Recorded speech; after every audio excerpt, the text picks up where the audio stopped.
అందరికీ నమస్కారం. ఈరోజు మనం చెప్పుకోబోయే కథ అందమైన కోటీశ్వరుడి భార్య ముగింపు భాగం. కథలోకి వెళ్ళబోయే ముందు మీరు కనుక మన ఛానల్ని ఫస్ట్ టైం చూస్తున్నట్లయితే తప్పకుండా మన ఛానల్ని లైక్ చేయండి, షేర్ చేయండి, సబ్స్క్రైబ్ చేయండి, బెల్ ఐకాన్ క్లిక్ చేసి ఆల్ అనే బటన్ని ప్రెస్ చేయడం మర్చిపోకండి. దీని ముందు 3 భాగాలు ఆల్రెడీ అప్లోడ్ చేసే ఉన్నాయి. వినకపోతే విని ఆనందించండి. ఈ కథ చాలా బాగుంటుంది. పర్సనల్గా కూడా ఇన్నిసార్లు నేను ఒక స్టోరీ గురించి చెప్పడం ఇదే ఫస్ట్ టైము. మనసుకు హత్తుకునేలా ఉండే నేటి తరం ప్రపంచంలో జరుగుతున్న వాటికి అద్దం పట్టేలా ఒక స్త్రీ జీవితాన్ని మన కళ్ళకి కట్టినట్టుగా మనకి చూపించేదే ఈ కథ. మిస్ అవ్వద్దు. కథని ఎక్కడ స్కిప్ చేయకుండా వినండి. మరి కథలోకి వెళ్ళిపోదామా? నాన్న ఎటు బిజినెస్లో బిజీ అయిపోయారు కాబట్టి నీకు పిల్లల్ని కనాలి అనిపించే గంపెడు మంది పిల్లల్ని కనాలనుకున్నావు. నాన్న కోట్ల రూపాయలు సంపాదిస్తున్నాడు కాబట్టి ఇల్లంతా పిల్లలతో నింపేయాలనుకున్నావు. నీ పెద్ద కూతురు పుట్టింది, నీ రెండో కూతురు పుట్టింది, నీ పెద్ద కొడుకు పుట్టాడు, నీ రెండో కొడుకు పుట్టాడు. ఆ తర్వాత కూడా నువ్వు నేను పుట్టేటప్పుడు కూతుర్నే కనాలనుకున్నావు. బై గాడ్స్ గ్రేస్ నేను పుట్టాను. ఆ తర్వాత నీకు గడప సంచి తీసేశారు. నానమ్మ పిల్లలలో ఒకళ్ళని మాకివ్వమ్మా, మా అబ్బాయి గుర్తుగా పెంచుకుంటామని అడిగినప్పుడు నీ పెద్ద కూతురు మీద నీకు వల్లమాలిన ప్రేమ ఇవ్వనన్నావు. నీ రెండో కూతురు మీద నీకు ప్రాణవంత ప్రేమ ఇవ్వనన్నావు. నీ పెద్ద కొడుకు అంటే నీకు పంచ ప్రాణాలు ఇవ్వనన్నావు. నీ రెండో కొడుకు నీ పోలిక ఇవ్వనన్నావు. నన్ను ఇచ్చావు. వాళ్ళు ఆ వంకతోనైనా అక్కడే ఉండిపోతారులే, దరిద్రం వదిలిపోయింది అనుకున్నావు. కనీసం నాకు నెలకోసారి కూడా ఫోన్ చేసేదానివి కాదు. నాన్నే రోజు ఫోన్ చేసి మాట్లాడేవారు ఆఫీసు నుంచే. ఆ తర్వాత నానమ్మ తాతయ్యలే అమ్మ నాన్నలయ్యారు. చదువుకున్నాను, పెరిగి పెద్దయ్యాను. నా ప్రపంచం నానమ్మ తాతయ్యలతో వాళ్ళు నాన్నగారిని పెంచినట్టు నన్ను పుస్తకాలతో, దైవభక్తిలో, పెద్దలంటే గౌరవంతో, మంచి అలవాట్లతో, ఏ వ్యసనాలు లేకుండా వాళ్ళు నన్ను పద్ధతిగానే పెంచి పెద్ద చేసే వాళ్ళు నన్ను బాగానే చదివించుకుంటూ బాగానే పెంచుకొచ్చారు. కానీ నువ్వేం చేసావే? ఇక్కడ ఇంటి బాధ్యతలన్నీ నువ్వు తీసుకున్నావు. ఇక విచ్చలవిడిగా లెక్కలేనంత డబ్బులు నాన్న సంపాదిస్తూ ఆయన బిజీ అయిపోయి ఆయన బిజినెస్ వ్యవహారాల్లో పడిపోయారు అనే దాంతో నీ కూతుళ్ళని, నీ కొడుకుల్ని నువ్వు ఎంత గాలితనంగా, ఎంత బజారుతనంగా, ఎంత విచ్చలవిడితనంగా నువ్వు పెంచావే. అంతా దాంట్లో నీ కూతుళ్ళు ఎక్కడన్నా కాలు జారి ఆ విషయం నాన్నకి తెలిస్తే నీ పెంపకానికి ఆయన నిన్ను నరికేస్తారేమో అనే దాంతో నీ కూతుళ్ళకి నీ అల్లుళ్ళతోనే పెళ్ళికి ముందు ఎన్నోసార్లు ఇంటిమేషన్లు అయ్యి కడుపులు తీయించావు నువ్వు. ఆ తర్వాత నీ కూతుళ్ళు ఇంజనీరింగ్లు అయిపోయిన తర్వాత నీ కూతుళ్ళు పబ్బులకి, క్లబ్బులకి, విచ్చలవిడితనాలకి చిన్నప్పటి నుంచి నువ్వు వాళ్ళతో పాటు తిరిగి ఏమీ ఎరగని పిల్లల్లే ఇంట్లో ఉండేదానివే. ఆ తర్వాత నీ కూతుళ్ళు, నీ పెద్ద కూతురు ఇంజనీర్ అయిపోగానే నీ పెద్దల్లుడు సురేష్ని, నీ రెండో కూతురు ఇంజనీరింగ్ అయిపోగానే నీ రెండో అల్లుడు రమేష్ని తీసుకొస్తే నాన్నగారు మీ ఇష్టం అంటారని నీకు తెలుసు. దాంతోనే వాళ్ళకి దోచిపెట్టాల్సినంత దోచిపెట్టి పెళ్ళిళ్ళు గ్రాండ్గా చేసావు. అది తప్పు కాదు. ఇంట్లో పెట్టుకున్నావు. అది తప్పు కాదు. ఆఫీసులో నాన్నను తప్పించి వాళ్ళకి అప్పచెప్పాలనుకున్నావు బాధ్యతలు. నాన్న చైర్పర్సన్ సీట్ ఇవ్వనన్నారని 2 ఇంపార్టెంట్ సెక్టార్లు ఇప్పించావు. అది తప్పు కాదు. వాళ్ళు పని చేయకపోయినా వాళ్ళకి జీతాలు ఇచ్చారు నాన్న, ఇప్పించావు. అది తప్పు కాదు. కోట్లల్లో అవి కాకుండా లగ్జరీలకి, ట్రిప్పులకి, ఎంజాయ్మెంట్లకి, నగలకి, బట్టలకి తగలేయించావు. అది తప్పు కాదు. ఇద్దరిద్దరు పిల్లలు చొప్పున పురుళ్ళు పోసావు. అది తప్పు కాదు. ఇంట్లో ఇల్లరికం పెట్టుకున్నావు. అది తప్పు కాదు. వాళ్ళ హద్దుల్లో వాళ్ళు, నీ హద్దుల్లో నువ్వు ఉండి ఉంటే ఆ తరువాత నీ పెద్ద కొడుకు, నీ రెండో కొడుకు అసలు ఎలా పెంచావే నువ్వు అలా నీ కొడుకుల్ని? ఆ వెధవలకి ఒక 13-14 ఏళ్ల వయసులు వచ్చిన దగ్గర నుంచే వాళ్ళకి నచ్చిన అమ్మాయిల్ని ఒక్కొక్కడు 10 మంది వేసల్ని డైరెక్ట్గా ఇంటికే పిలిపించుకుంటే పని వాళ్ళని డోర్లేసి వచ్చేసేయమంటావు నువ్వు. ఆ తర్వాత లక్షల్లో వేసలకి డబ్బులు పెట్టడం, వాళ్ళు కడుపులు చేశామని చెప్తే ఆ పాపాలు కడిగేయటం, వాళ్ళ ఇళ్ల మీదకి వెళ్ళి బెదిరించటం, రౌడీలతో కొట్టించటం, వాళ్ళ కుటుంబాలని నామరూపాలు లేకుండా నువ్వు తుడిపేసేయటం, పోలీసోడిని ఒకడిని చేతి కింద పెట్టుకొని ఆ పోలీసోడితో కేసులన్నీ నువ్వు మాఫీలు చేయించుకుంటూ వచ్చేసేయటం. ఆ తర్వాత నీ పెద్ద కొడుకు రెండో కొడుకు చేసే అన్యాయాలు అరాచకాలకి హద్దు ఆపులు ఉన్నాయా? ఇంట్లో పని మనిషి కూతురు 10 ఏళ్ల పిల్లని రేప్ చేశారు నీ కొడుకులు. అయినా నువ్వేమీ మాట్లాడలేదు, మౌనం వహించేసి ఊరుకున్నావు. వయసు మరలిపోయిన 55 ఏళ్ల ముసల్దాన్ని ఇంట్లో పని మనిషిగా చేరిన దాన్ని నీ కొడుకులు మానభంగం చేసి చంపేశారు. అయినా మౌనంగా ఊరుకున్నావు. అవన్నీ బయటికి రానివ్వకుండా శవాల్ని కప్పెట్టేయించావు. ఆ తర్వాత కొరకరాని కొయ్యల్లాంటి రెండింటిని నీ కొడుకులు లవ్ చేశారు. అదే నీ పెద్ద కోడలు కావ్య, నీ రెండో కోడలు జయ. వాటితో పెళ్లికి ముందే ఇంటిమేట్లయ్యే, పెళ్లికి ముందే కడుపులు చేస్తే వీధులకెక్కి మీడియాలకెక్కి డాడీకి చెప్తామనే పాటికి వేరే ఆప్షన్ లేక నీ కొడుకులకి వాటికి పెళ్లిళ్ళు చేసావు. నీ కొడుకులకు ఆఫీసుల్లో 2 ఇంపార్టెంట్ సెక్టార్లు ఇప్పించావు. డాడీ దగ్గర ఈ విషయాలేమీ నువ్వు బయటికి రానివ్వలేదు. ఇంట్లో పని వాళ్ళంతా నీ కనుసన్నల్లో ఉండాలి, డాడీ ముందు నోరు ఎత్తకూడదు, డాడీకి ఏ విషయాలు తెలియటానికి వీల్లేదు. ఆ తర్వాత నీ పెద్ద కొడుక్కిద్దరు రెండో కొడుక్కిద్దరు పిల్లలు పుట్టారు. నువ్వు నీ కూతుళ్ళిద్దరూ నీ కోడళ్ళిద్దరూ కలిసే విచ్చలవిడిగా ఊరి మీద పడి మీకు నచ్చినట్టు తప్ప తాగుతూ లేడీస్ నైట్లకి వెళ్ళొస్తూ మీ ఇష్టం వచ్చినట్టు బికినీలు వేసుకొని మీ ఇష్టం వచ్చినట్టు బజార్ తిరుగుళ్ళు తిరిగొచ్చారో. ఇదేది తప్పు కాదు, ఇవన్నీ మాకు అనవసరమైన విషయాలు అని అనుకున్నప్పటికీ కూడాను, ఈ అన్ని పాపాలు కూడా దేవుడు చూసుకుంటాళ్లే అని అనుకున్నప్పటికీను నా భార్య విషయంలో మరి ఆ రోజున అలా జరుగుతుంటే, నీ అల్లుళ్ళు నీ కొడుకులు అలా చేస్తుంటే ఎలా నువ్వు చూస్తూ ఊరుకున్నావే 3 రోజుల పాటు అనేపాటికి నేనేం చేయలేదో, నేనేం చూడలేదో, ఎవడో ఏది కావాలని చెయ్యలేదో, అంత మాత్రానికే అన్నయ్యల్ని బావల్ని చంపేసుకుంటావా అనేపాటికి గొంతు మీద కాలేసి నుంచున్నాడు మురళి. ఆ రోజు నువ్వు చేసిన దానికి నిన్ను నేను బ్రతకనివ్వాలా, నిన్ను పైకి పంపించాలా? చేసిన నీ అల్లుళ్ళకి నీ కొడుకులకి నేను వేసిన శిక్ష చిన్నదా పెద్దదా? అసలు ఎలా చెయ్యగలిగావే నువ్వలా అని ఒక్కసారిగా మురళి మనసు గతంలోకి వెళ్ళిపోయింది. ఆ రోజు మోహన వాళ్ళ ప్యాలెస్కి వెళ్ళినప్పుడు నాకు బాబో పాపో కావాలని మురళిని మోహన అడగటం, ఆ తర్వాత మురళి బర్త్ కంట్రోల్ వాడటం ఆపేయటం, 3 నెలలకు కూడా మోహన ప్రెగ్నెంట్ అవ్వకపోవటం, నాకు ఇంకా పిల్లలు పుట్టట్లేదే, ఇంకా నేను ప్రెగ్నెంట్ అవ్వలేదే అంటే, బుజ్జి తల్లి బంగారం పుడతారమ్మా, పుట్టే టైంకి ఒక్కొక్కసారి ఫెర్టిలేషన్ టైము లేట్ అవుతూ ఉంటుంది, అటు ఇటుగా మనం మేబీ ఆ టైంలో క్లోజ్ అవ్వట్లేదేమోరా అని మురళి మోహన్కి చెప్పటం.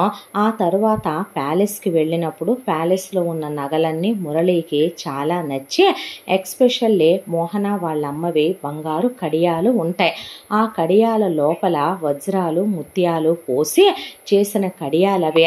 ఆ కడియాలు ఆమె కాళ్ళకి పెట్టుకుంటే దట్టు వాళ్ళ ఇంటిమేషన్ టైంలో అతనికి చాలా ఇష్టం. బంగారు మువ్వల పట్టీలు ఉంటాయి, అవి పెట్టుకుంటే మోహన ఆమె పాదాల్ని ముద్దు పెట్టుకుంటూ ఉంటాడు మురళి. ఆ తర్వాత మురళికి తెలియని విషయం, ఆ ఇంట్లో జరిగే విషయం ఏంటంటే, మురళి ఆ ఇంటికి ఎప్పుడైతే మోహనని ప్యాలెస్ నుంచి తీసుకొచ్చిన రోజే ఆ అమ్మాయి అప్సరసలాగా ఉండటం, ఆ అమ్మాయి ఆకాశంలో నుంచే దిగొచ్చినంత అందంగా ఉన్న అందగత్తెలా ఉండేసరికి ఆ అమ్మాయిని చూసి ఒక్కసారిగా సురేషు, రమేషు, శ్రీకాంత్, శ్రీనాథ్ ఆ అమ్మాయి మీద మోజు పడ్డారు. తీరని మోహంతో వ్యామోహంతో ఉన్నారు. అయితే మురళి రూమ్లో మురళికే తెలియకుండా బయట ఒక పెయింటింగ్ పెట్టుంటది. ఆ పెయింటింగ్ని పక్కకి ఇలా అంటే అక్కడ ఒక హోల్ ఉంటుంది. ఆ హోల్లో నుంచి చూస్తే మురళి గదిలో ఏం జరుగుద్దో మొత్తం బయటికి కనిపిస్తుంది. అలా ప్రతిరోజు తాగిన మత్తులో రాత్రిపూట భార్యాభర్తలు మోహన మురళి క్లోజ్ అవటం, న్యూడ్గా ఉంటారు కాబట్టి మురళి వాళ్ళ అన్నయ్యలు ఇద్దరు, మురళి వాళ్ళ అక్కల భర్తలు ఇద్దరూ కలిసి లోపల మోహన మురళి క్లోజ్గా ఉంటాం. ఆ టైంలో ఆ అమ్మాయి ఎంత అందంగా ఉంది, ఆ అమ్మాయి న్యూడ్గా ఉన్నప్పుడు ఆ అమ్మాయి ఫిగర్ ఏంటి అని మురళి ఆ అమ్మాయిని ముద్దులు పెట్టుకోవటం, ఆ అమ్మాయి కాళ్ళకి కడియాల శబ్దాలు అవుతూ ఆ శబ్దం వీళ్ళకి పిచ్చెక్కిచ్చేయటం. ఇలా తమ్ముడి భార్య అనే శ్రీనాథు శ్రీకాంత్ మర్చిపోయి మరదలంటే కన్న కూతురు లాంటిది, చెల్లెల్లాంటిదని మర్చిపోయి చూడటం. ఒకవైపున రంజిత భర్త, కోకిల భర్త రమేష్ సురేష్లకి అసలు వరుసకే మోహన అయ్యేది చెల్లెలు కదా, అయినప్పటికీ వావి వరుసలు మర్చిపోయి అశ్లీలంగా అసభ్యంగా అలా ఒకళ్ళ పడక గదిలోవి చూడొచ్చా, అలా చూసి వీళ్ళు ఆ అమ్మాయి మీద తీరని వ్యామోహంతో రగిలిపోతూ ఉండేవాళ్ళు. అసలు మొదటి నుంచి కూడా రంజిత భర్త కోకిల భర్తకి విచ్చలవిడిగా అమ్మాయిలతో తిరిగే అలవాటు ఉంది. ఆ విషయం రంజితకి కోకిలకి బాలామణి తెలియనిచ్చేది కాదు. పెళ్ళైన తరువాత కూతుళ్ళు సుఖపెట్టే సుఖం అల్లుళ్ళకి సరిపోవట్లేదు. దాంతోనే కొడుకులు తెచ్చుకున్న అమ్మాయిలతో పాటు అల్లుళ్ళు కూడా సుఖపడితే చూసి చూడనట్టు పని వాళ్ళని డోర్లు లాగేసి రమ్మనమనేదే. అలా సురేష్ రమేష్ రంజితకి కోకిలకి తెలియకుండా, తర్వాత శ్రీకాంత్ శ్రీనాథు కూడా కావ్యకి జైకి తెలియకుండా అమ్మాయిలతో విచ్చలవిడిగా తిరిగి ఈ విషయాలన్నీ కూడా బాలామణికి తెలుసు. వాళ్ళు తప్పతాగుతారని, డ్రగ్స్ తీసుకుంటారని, అందుకే వాళ్ళు 4ంటికే ఇంటికి వచ్చే వీళ్ళు ఊరి మీద పడి తిరిగి ఏ 12, 1 గంటకో ఇంటికి వచ్చేలోపే వాళ్ళ అమ్మాయిల్ని పిలిపించుకోవటం, తప్పతాగటం, అసభ్యంగా వాళ్ళతో ప్రవర్తించటం, బాలామణి డబ్బులిచ్చి ఇవన్నీ తొక్కేయటం, వాళ్ళు వెళ్ళాక రూములు క్లీన్ చేయటం. ఒకవేళ కూతుళ్ళు కానీ కోడళ్ళు కానీ బయటికి వెళ్ళి ఎర్లీగా వస్తారేమోనని డాబా మీద అసలు ఎవరికీ తెలియకుండా వీళ్ళ నలుగురు కోసం 4 బెడ్రూములు ఏర్పాటు చేయించి మరి అక్కడ బయటికి సౌండ్లు రాకుండా వాళ్ళని ఎంజాయ్ చేయమని పంపించేది బాలామణి. ఒకవేళ రఘునాథరావు కళ్ళల్లో పడితే తన తలకాయ మీద మెడకాయ తీసేస్తాడని, మురళికి తెలిస్తే రఘునాథరావుకి చెప్తాడని, వసుంధర కేశవరావుల దగ్గర ఈ విషయాలు బయటకు వస్తే బాలామణిని అసభ్యంగా అనుకుంటారని.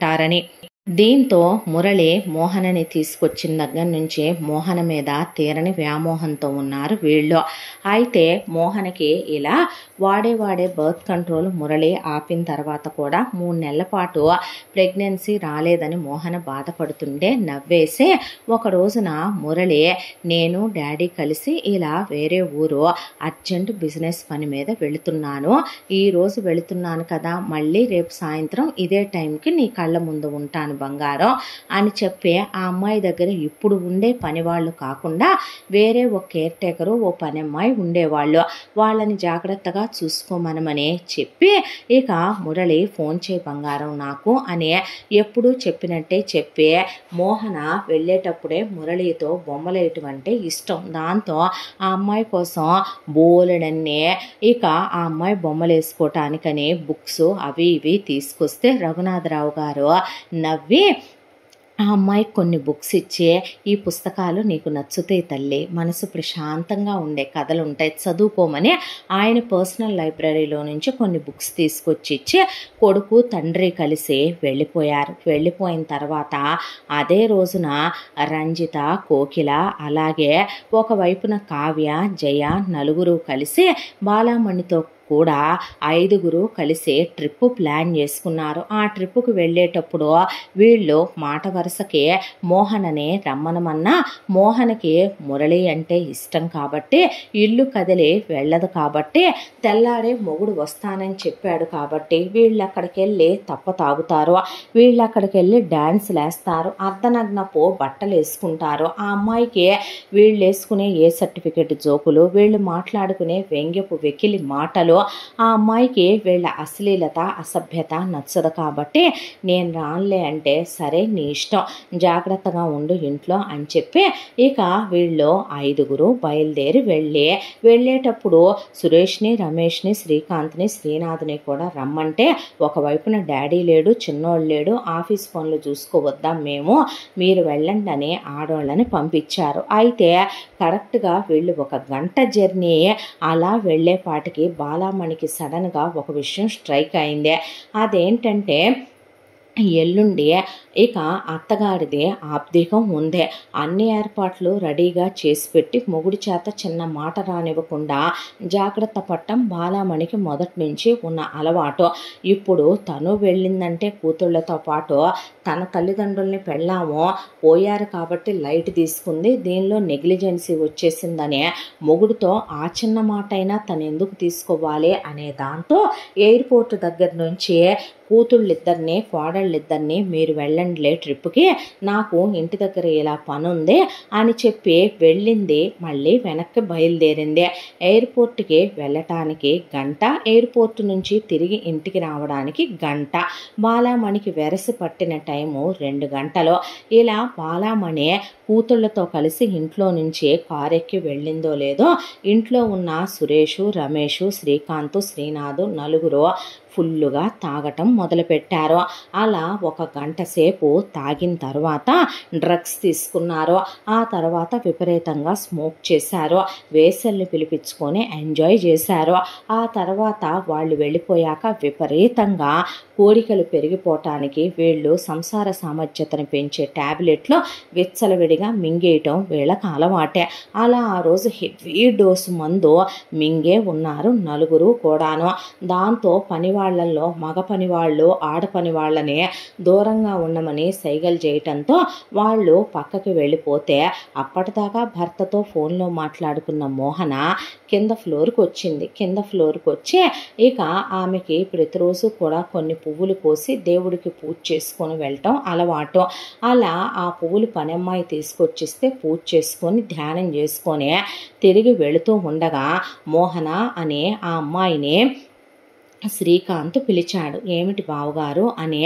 తాగున్న మగాళ్ళతో ఆ అమ్మాయి అసలు పెద్దగా మాట్లాడదు.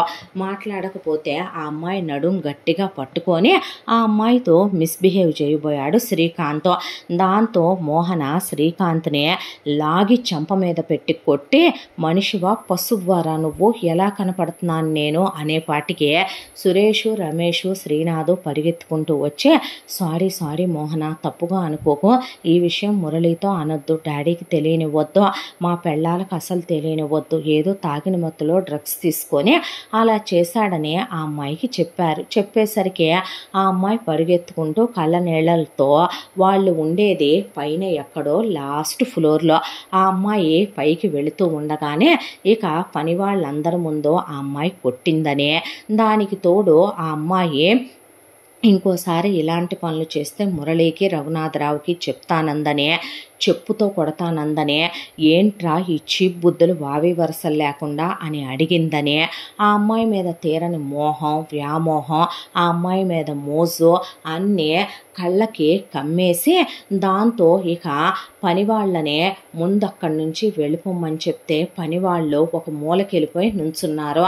నుంచునేసరికి ఇక ముందు బయటికి నడవండని కింద ఫ్లోర్లో ఉన్న పని వాళ్ళందరినీ గెంటేసి వీళ్ళ నలుగురు కలిసి పైకి వెళ్ళేసరికి అక్కడ మోహన రూమ్ బయట ఎప్పుడు మురళి పెట్టే ఒక కేర్ టేకరు ఒక పనమ్మాయి ఉంటే వాళ్ళని గోడకేసి తలకాయలు కొట్టి పైన నుంచే వాళ్ళని తోసేస్తే కింద పడిపోయారు. వాళ్ళు కింద పడిపోయిన తర్వాత మోహన ఒకవైపున ఫోన్ తీసుకొని మురళికి ఫోన్ చేస్తుంటే మురళి మీటింగ్లో ఉండటం వల్ల ఫోన్ సైలెన్స్లో ఉండిపోయి ఫోన్ లిఫ్ట్ చేయలేదు మురళి. కరెక్ట్గా అదే టైంకి నలుగురు కలిసి తలుపులు బద్దలు కొట్టేసి లోపలికి వెళ్ళారు. ఆ అమ్మాయి దండం పెడుతున్నా పెనుగులాడుతున్నా వినకుండా నలుగురు కలిసి ఆ అమ్మాయి మీద పడి ఆ అమ్మాయిని అప్పటికే ఆ అమ్మాయిని కొడుతూ ఆ అమ్మాయి ఒంటి మీద ఉన్న చీరని పీకేశారు. ఆ టైంకి అప్పటికి జరిగింది ఆ అమ్మాయి మీద అత్యాచారం కాదు, వాళ్ళు అత్యాచారం చేయడానికి ప్రయత్నిస్తున్నారు అంతే. అక్కడికి బాలామణి వచ్చేసింది. వచ్చేసిన బాలామణి బయట పని వాళ్ళు నుంచోనే వాళ్ళు వచ్చి రాగానే బాలామణికి అన్నీ చెప్పటం, దానికి తోడు ఇంట్లోకి వచ్చేసరికి పైన నుంచి తోసేసిన 2 పనమ్మాయిలు కింద పడిపోయి ఉండటంతో ముందు ఇమీడియట్గా అంబులెన్స్కి ఫోన్ చేయమని వాళ్ళిద్దరిని అంబులెన్స్లో ఎక్కించి పంపమందే. మిగతా పని వాళ్ళని నోరు ముయ్యమనమని పై ఫ్లోర్కి పరిగెత్తుకుంటూ వెళ్ళింది. వెళ్ళి అల్లుళ్ళని కొడుకుల్ని తలుపులు తోసేసి ఏంట్రా ఏం చేస్తున్నారు, పిచ్చి పట్టిందా వెర్రి పట్టిందా అని అడిగితే అమ్మ ఇది మమ్మల్ని కొట్టిందే, నీకో విషయం తెలుసా, ఇది వచ్చిన రోజు నుంచి దీని మీద మాకెంత మోజుందో తెలుసా అత్తయ్య, నీ కూతుళ్ళు ఏం సుఖపెట్టగలుగుతారు, నీ కూతుళ్లతో ఏం సుఖపడగలుగుతాం మేము, దీని మీద తీరని వ్యామోహంతో ఉన్నాం. ప్రతి రాత్రి ఇదే చిన్నోడితో ఎలా సుఖపడుద్దో తెలుసా, వాడిని ఎలా సుఖపెట్టుద్దో తెలుసా, 500 కోట్ల రూపాయల ప్రాపర్టీకి ఇది ఏకైక వారసురాలు, దీని అందం చూసావా, ఇదే అంతఃపురంలో యువరాణిలాగా వాడు దీన్ని ఒంటి స్తంభం మేళ్ళలో పెట్టినట్టు పెట్టి దీని కాలు కందకుండా చూసుకుంటున్నాడు, నువ్వు అడ్డం రావద్దు, మమ్మల్ని పిచ్చెక్కిపోతుందమ్మా మాకు, దీన్ని అనుభవించకపోతే ఇప్పుడు మేము చచ్చిపోతాం, నిన్ను చంపేస్తాం, నువ్వు ముందు బయటికి వెళ్ళమ్మా, మేము ఆగలేకపోతున్నాం అత్తయ్య, నువ్వు ముందు బయటికి వెళ్తావా వెళ్ళవా అనే పాటికి అత్తయ్య నీకు దండం పెడతా, నీ కాళ్ళు పట్టుకుంటా, నీ కూతురు లాంటి దాన్ని, నీకు 2 కూతుళ్ళు ఉన్నారు, వీళ్ళు తాగిన మత్తులో లేరు, వావి వరుసలు తెలియక చెయ్యట్లేదు, వీళ్ళకి అన్నీ తెలిసే చేస్తున్నారు, నన్ను కాపాడత్తయ్య, నీ కాళ్ళు పట్టుకుంటాను, నీకు దండం పెడతానని ఆ అమ్మాయి అంటున్నా సరే అయితే ఒక పని చేయండి, చిన్నోడు ఆల్రెడీ ఇప్పుడే ఫోన్ చేశాను నేను, అక్కడ వాతావరణం బాగాలేదంట కాబట్టి వాళ్ళకి అన్ని వేసు రావటానికే క్లోజ్ అయిపోయినాయి అంట, వాళ్ళు రావడానికే వారం రోజులు టైం పట్టుద్దంట, మీకు 3 రోజులు టైం ఇస్తున్నాను, దీన్ని మీరు ఎక్కడా కూడా గాయాలు కనపడినివ్వకండి, గాయాలు కనపడినివ్వకుండా ఈ 3 రోజులు దీంతో మీకు నచ్చినట్టు గడపండి అని డోర్ దగ్గరికి లాగేసి డోర్ బయట కుర్చీ వేసుకొని కూర్చుందే. ఆ అమ్మాయి హాహాకారాలు ఇల్లంతా అసలు ఆ అమ్మాయి అరుపులు కేకలు వినపడుతూ తను వాష్రూమ్కి వెళ్ళొస్తుంది, స్నానం చేసి వస్తుంది, పని వాళ్ళు గడగళ్ళాడిపోతూ వాళ్ళ పనులు వాళ్ళు చేసుకోమంటే పని వాళ్ళ కళ్ళల్లో నుంచి నీళ్ళు అలా కారిపోతూ పని వాళ్ళకి పేగులు తెగిపోయేంత దుఃఖం వచ్చే, ఒకవైపున పోలీసోడు వచ్చేపాటికి పోలీసోడికి డబ్బులు పడేసింది, వాడు సైలెంట్గా వెళ్ళిపోయి పని వాళ్ళు అలా చూస్తూ ఉండిపోయే ఏం మాట్లాడలేక ఇక ఒకరోజు తర్వాత మోహన కేకలు కూడా వినపట్టం మానేసినే. ఆ తర్వాత మోహనని ఎంత కిరాతకంగా అంటే నలుగురు కలిసి ఒకేసారి 100 మంది వేశ్యల్ని ఒక మగాడు వాడిన దానికన్నా హీనంగా ఘోరంగా ఆ అమ్మాయిని గ్యాంగ్ రేప్ చేసి చిత్రహింసలు పెట్టి నరకం పెట్టి 3 రోజుల తర్వాత బట్టలు లేకుండా నలుగురు ఒకళ్ళ తర్వాత ఒకళ్ళు బయటికి వస్తే సరే ఇక మీరు వెళ్ళండి అని వాళ్ళ నలుగురికి పని వాళ్ళని పంపించి స్నానం చేయమనమని స్పా రూమ్కి వెళ్ళి రిలాక్స్ అవ్వండి అని చెప్పి ఆ తర్వాత ఇక ఊరు వెళ్ళిన కూతుళ్ళు కోడళ్ళకి ఈ విషయం ఎక్కడ తెలుస్తుందోనని వాళ్ళకి ఎటు తను తెలియనివ్వదు కాబట్టి వాళ్ళకు కూడా ఫోన్లు చేసి మీరు ఇంకో 2-3 రోజులు ఎంజాయ్ చేసి రండి అని చెప్పింది వాళ్ళకే. చెప్పిన తర్వాత వాళ్ళదేం పోయింది, డబ్బులు పడేస్తే వాళ్ళు ఎంజాయ్ చేయటానికి రెడీగానే ఉంటారు కాబట్టి పిల్లల్ని కూడా వేసుకొని వెళ్ళారు కాబట్టి ఆ విషయం బయటికి రానివ్వలేదు. తీరా ఇమీడియట్గా ఇక ఎక్కువ టైం కూడా తీసుకోకుండా తనకి పర్సనల్గా తెలిసినటువంటి తన కూతుళ్ళకి అబార్షన్లు చేసిన ఒక లేడీ గైనిక్ డాక్టర్ ఉంటే దాన్ని పిలిపించి ఇంట్లోనే 4 గోడల మధ్య మోహన స్పృహ తప్పి పడిపోతే ఆ అమ్మాయిని సెక్షువల్ హెరాస్మెంటు టార్చరు చేశారు కాబట్టి ఆ విషయం బయటికి రానివ్వకుండా ఆ అమ్మాయి ఇంటర్నల్గా ఆ అమ్మాయికి బ్లీడ్ అయిపోతుంటే అదంతా క్లీన్ చేయించేసి ఆ అమ్మాయిని లోపలంతా కూడా శుభ్రం చేయించి పని వాళ్ళని పిలిపించి స్నానం చేయించి ఆ గదంతా కూడా క్లీన్ చేయించి బెడ్షీట్లు మార్పిచ్చేయించి వేరే బట్టలు వేయించి ఆ అమ్మాయికి ఒళ్ళంతా కూడా ఇక వీళ్ళు చెంపల మీద కొట్టిన దెబ్బలు, దాంతోపాటు ఆ అమ్మాయి తల మీద కాళ్ళేసి తొక్కిపెట్టి చేతుల మీద కాళ్ళేసి తొక్కిపెట్టినయే కాబట్టి వాటికి మందులు వాడిచ్చి ఇంజక్షన్లు చేయించి హై పవర్లు వాడిచ్చి ఆ అమ్మాయి ఆ తర్వాత 3 రోజులకి నార్మల్ అయ్యింది.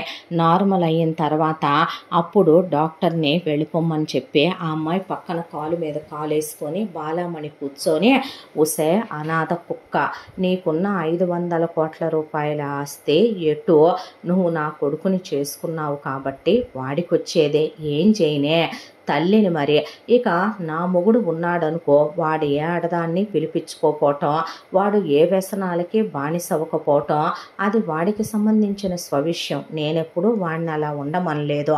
వాడు అన్ని కోట్ల రూపాయలు సంపాదిస్తుంటే 30-40 మంది పిల్లల్నే కనాలనుకున్నాను. ఏం చేద్దాం, దేవుడు 5గురినే ఇచ్చేశాడు నాకు. నా పిల్లలంటే నాకు పంచప్రాణాలు. కాబట్టి నీకో విషయం తెలుసా, నా కూతుళ్ళిచ్చే సుఖం సరిపోక నా అల్లుళ్ళు ఎక్కడ నా కూతుళ్ళని ఎక్కువసార్లు సుఖపెట్టమని అలిసిపోయేలా చేస్తారేమోనని ఆ ఎదవల వేసల్ని తీసుకొచ్చి సుఖపడుతుంటేనే చూస్తూ ఊరుకొని నా కూతుళ్ళకే నేను నిజం చెప్పను. నా కూతుళ్ళకే నేను నిజాలు చెప్పని తల్లిని. నా కోడళ్ళకే నేను నిజాలు చెప్పను. నా మొగుడికి అసలు చెప్పను. నువ్వు అనాథ కుక్కవి. నీకు అమ్మ లేదు, అబ్బ లేడు, నా అనేవాళ్ళు లేడు. నువ్వు ఇప్పుడు ఈ విషయం వచ్చాక నీ మొగుడికి నా మొగుడికే మామగారేలే మొగుడేలే అని చెప్పుకుందాం అనుకున్నావనుకో, నేనేం చేస్తానో తెలుసా, స్క్రిప్ట్ మొత్తం తిప్పి చెప్పిస్తా. ఇంట్లో ఉన్న పని వాళ్ళు నేను చెప్పమన్నట్టు చెప్పాలి. దానికి తోడు పోలీసులను కూడా పిలిపించే, నువ్వే నా అల్లుళ్ళ మీద నా కొడుకుల మీద మోసపడ్డావనే, అవసరమైతే నువ్వు నా కొడుక్కి తెలియకుండా రోజు 10 మంది మగాళ్ళని పిలిపించుకొని అదెవత్తే ఈజిప్ట్లో ఉండాలి క్లియోపాత్ర, దానిలాగా నువ్వు సుఖపడుతున్నావని, నీకు ఆయావ ఎక్కువనే, అవసరమైతే దొంగ ప్రూఫ్లు సృష్టించి మరీ నీ పరువు తీసి నిన్ను బజారు దాన్ని చేసి న్యూస్ పేపర్లకు ఎక్కించి మీడియాలకు ఎక్కించాల్సి వస్తుంది. కాబట్టి మూసుకొని జరిగిన విషయం మర్చిపోయి మళ్ళీ నువ్వు మామూలుగా నీ కాపురం నువ్వు చేసుకో.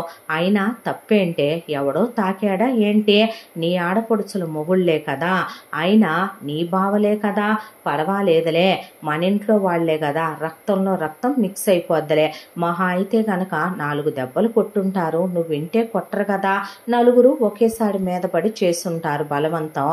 నువ్వు ఒకళ్ళ తర్వాత ఒకళ్ళని రమ్మనమని ఉంటే ఏది ఉండేది కాదు. మడంత టైం లేదు కదా, నువ్వు వరుస గీ పెట్టావు కదా, ఏం చేద్దాం, ఇలాంటివన్నీ కామనేలే అని ఆ అమ్మాయిని గడ్డం పట్టుకొని ఊపేసి ఆ తర్వాత అమ్మాయిని వెనక్కి తోసేసి పని వాళ్ళకి అప్పచెప్పి వెళ్ళిపోయిన తర్వాత ఆ అమ్మాయికి అసలు ఎందుకు బ్రతకాలో ఎందుకు బ్రతుకుతుందో అర్థం కాలేదు. డాబా మీద నుంచి దూకేద్దామా, లేకపోతే ఒళ్ళు తగలబెట్టుకొని చచ్చిపోదామా, లేదంటే కనుక ఏదన్నా పెట్టి పొడుచుకొని చచ్చిపోదామా అని ఆలోచిస్తూ ఉన్న తరుణంలోనే ముందు వరుసగా ట్రిప్పుకు వెళ్ళిన రంజిత, కోకిల, కావ్య, జయ వచ్చారు. వచ్చేసరికి దానికి తోడు మోహన వైపు ఇంకా మోజు తీరలేదన్నట్టే బావలిద్దరూ, ఆడపడుచు మొగుళ్ళిద్దరూ అసభ్యంగా చూడటం. ఈలోపు మామగారు మొగుడు రావటం. పాత పని వాళ్ళు ఏమయ్యారు మమ్మీ అని అడిగితే, అయ్యో పాపం వాళ్ళకి ఎవరికో బాలేదంటేను ఒకళ్ళు వెళ్ళారయ్యా, వాళ్ళోళ్ళు ఎవరో చచ్చిపోయారని ఒకళ్ళు వెళ్ళారు. అవునా, మనీ ఇచ్చి పంపించావా అన్నాడు మురళి. ఇచ్చి పంపానుగా, వీళ్ళిద్దరినీ ఉండమన్నానుగా అన్న తర్వాత సర్లే అన్నాడు మురళి. ఆ తర్వాత మురళి వచ్చిన దగ్గర నుంచి మోహన డల్ అయిపోయింది. మురళి వచ్చాడనే ఆనందం కనపడలేదు. వస్తూ బోల్డ్ అన్ని గిఫ్ట్లు కొనుక్కొచ్చాడు. మామగారిని పలకరించలేదు, మురళిని పలకరించలేదు. ఆ రోజు నుంచి పూజ గదిలోకి అపవిత్రమైపోయానని వెళ్ళటం మానేసిందే. ఆ అబ్బాయి ఇంటిమేట్ అవుదామని దగ్గరికి తీసుకుంటుంటే కళంకం అయిపోయానని ఆ అబ్బాయిని ముట్టుకొనివ్వటం లేదు. ఆ తర్వాత ఏం జరిగింది మోహన్కి అని అర్థం కాలేదు మురళికి. ఆ తర్వాత ఇలా కళ్ళతోనే ఆ అమ్మాయిని మురళికి ఏమన్నా చెప్పుద్దేమోనని ఒకవైపున భయపెట్టడం బాలామణి. ఇక ఆ అమ్మాయి భయంతో తలదించేయటం, ప్రతిరోజు ఆ అమ్మాయి నిద్రలో నుంచి ఉలిక్కి పడి లేవటం, ఇవన్నీ మురళి గమనిస్తూనే ఉన్నాడు. ఆ తర్వాత 3 నెలల కాలానికి ఆ అమ్మాయి కళ్ళు తిరిగి పడిపోవటం, ఆ తర్వాత ఆ అమ్మాయి ప్రెగ్నెంట్ అని డాక్టర్లు చెప్పటం, అసలు ఆ కడుపు ఆ అమ్మాయి ఉంచుకోవాలనుకోలే, ఆ కడుపు మొగుడికి రాలేదన్నదే, ఆ వేళ నలుగురికే వచ్చిందన్నదే ఆ అమ్మాయి బలమైనటువంటి నమ్మకం. దాంతో ఆల్రెడీ ఆ కడుపు మురళి కూడా కూడా తీసేయమనే అన్నాడు. డాక్టర్ తీసేయనందనే తనకెటు బ్రతకాలని లేక ఇలా వీళ్ళ చేతుల్లో వేసేలా నలిగిపోయి ఇలా మురళి వెళ్ళిన ప్రతిసారి లేదా వీళ్ళకి కామం కలిగిన ప్రతిసారి అవసరమైతే అత్త మొగుడికి మామగారికి ఏదైనా కలిపి పెట్టైనా తన్ని వాళ్ళ దగ్గరికి తార్చటానికి పంపినా ఆశ్చర్యపోనక్కర్లేదనే దాంతో ఆ రోజు మోహనని ఎవ్వరూ ఏమీ చేయలేదు. మురళి నిద్రపోతున్నాడా లేదా అని చూసి తనే కిందకి దిగి వచ్చింది. కిందకి దిగి వచ్చిన తర్వాత జరిగిపోయినవి అన్నీ గుర్తొచ్చే ఆ అమ్మాయికి బ్రతకాలనిపించలేదు. చిన్నప్పటి నుంచే అమ్మ నాన్న ప్రేమ పొందే టైంకే వాళ్ళు యాక్సిడెంట్లో పోయారు. నానమ్మ వాళ్ళు పోయారనే దిగులతో పోయింది. ప్రాణంలో పెంచుకుందాం అనుకున్న తాతయ్యని చుట్టాలు చంపారు. వాళ్ళు నానా నరకాలు పెట్టారు. అందులో నుంచి దేవుళ్లాగా వచ్చి మొగుడు బయటికి తీసుకొచ్చాడు. మొగుడుతో పెళ్ళైన తర్వాత స్వర్గంలో ఉన్న సుఖాలన్నీ మొగుడుతో తను అనుభవించింది. ఈ జన్మకి ఇంతే ప్రాప్తమేమో, ఈ కళంకంతో ఈ కడుపులో ఉన్నటువంటి నీతి జాతి లేని పిండాన్ని మోస్తూ తను బ్రతకూడదని తనే అక్కడున్న సోల్జర్ బొమ్మకు పెట్టున్న బల్లెని తీసుకొని తన కడుపులో పిండం తాను పోవాలని గట్టిగా పొడి చేసుకుందే. బాధకి తట్టుకోలేక పెద్దగా అరిచిందే. ఆ తరువాత ఆ అమ్మాయిని హాస్పిటల్కి తీసుకెళ్ళిన తర్వాత అబార్షన్ అయిపోయిందని డాక్టర్ చెప్పటం, ఆ తర్వాత మోహన మౌనంలోకి వెళ్ళిపోవటం, ఎవరు చేశారని మురళి అడిగినా ఏమీ చెప్పకపోవటం. ఆ తర్వాత ఇలా రోజులు గడిచిపోతూ ఉంటే మోహన ఇలా డల్ అయిపోయిందని మురళి ఒకవైపున సైకియాట్రిస్టుల దగ్గరికి తిప్పుకోవటం, మందులు వాడుకోవటం, ఆ అమ్మాయి దగ్గర 3 పని వాళ్ళని అపాయింట్ చేయటం, ఆ అమ్మాయికి ఫిజికల్గా క్లోజ్ అవ్వాలని ట్రై చేయటం, ఇదంతా జరుగుతూ ఉండగానే ఇంట్లో ఇక్కడ వరకు నీకు తెలుసు కదే, ఒకళ్ళ తర్వాత ఒకళ్ళు ఎలా పోయారు, వాళ్ళందరూ పోవటానికి కారణం ఏంటి అనేది ఇప్పుడు నేను నీకు వివరంగా చెప్పనా. సదర్న మన ఇంట్లో ఒకానొక రోజున ఏదో చిల్లర దొంగతనాలు చేసుకునే దొంగలు పడ్డారు. ఆ దొంగలు పడ్డప్పుడు వాళ్ళు బయట అక్కలు వదిలేసిన చిన్న డైమండ్ జ్యువెలరీ నా రూమ్లోవి, అలాగే వదినలు వదిలేసినవి కొంత, నీ గదిలోవి కొంత, వాళ్ళు చిన్న వస్తువులు కాజేసి వెళ్ళిన వెరసి అక్కడికే ఆ నష్టం 1 కోటి రూపాయలు. డాడీ ఆఫీస్కి వెళ్ళినప్పుడు నాతో ఇలాగే అయితే రేపు పెద్ద దొంగతనాలు కూడా జరగచ్చు కదా నాన్న అని డాడీ అన్నప్పుడు, ఓ పని చేద్దాం డాడీ, సీసీ క్యామ్స్ పెట్టిద్దాం, బెడ్రూముల్లో కూడా పెట్టిద్దాం, పోయేదేముంది, మన ఇంట్లోదే కదా అన్న తర్వాత ఆ సీసీ కెమెరా యాక్సెస్ ఎవరికి వద్దు, మీ ల్యాప్టాప్లో పర్సనల్గా పెట్టించండి, అవసరం అనుకున్నప్పుడు చెక్ చేసుకుందాం అని నేనే డాడీకి చెప్పాను. చెప్పేసరికి నువ్వు, నీ కూతుళ్ళు, నీ కోడళ్ళు ట్రిప్పుకు వెళ్ళారు. ఆ తర్వాత నీ కొడుకులు, నీ అల్లుళ్ళు కలిసి గాలికి తిరగటానికి వెళ్ళారు. ఇంట్లో డాడీ, నేను, మోహన మాత్రమే ఉన్నాం. మోహనకి అసలు ఇలాంటివేమీ తెలియదు కాబట్టి మోహనను కూడా తీసుకొని నేను బయటికి వెళ్తే ఇంట్లో ఉన్న పని వాళ్ళందరినీ కూడా డాడీ వెళ్ళిపోమనమని చెప్పి పర్సనల్గా సీసీ కెమెరాస్ సీక్రెట్గా పెట్టే వాళ్ళని పిలిపించి ఇంట్లో వాళ్ళకి ఎవ్వరికీ తెలియకుండా డాడీ బెడ్రూములతో సహా ఇంపార్టెంట్ ప్లేసులు అన్నిట్లో పెట్టించుకొచ్చాడు. దానికి సంబంధించిన యాక్సెస్ డాడీ ల్యాప్టాప్లో ఉంది. దాన్ని ఆ తర్వాత ఏ దొంగతనాలు జరిగింది లేదు, ఆ తర్వాత అసలు వాటి గురించి పట్టించుకున్నది లేదు. ఇలా కొన్ని సంవత్సరాల కాలం గడిచిపోయింది.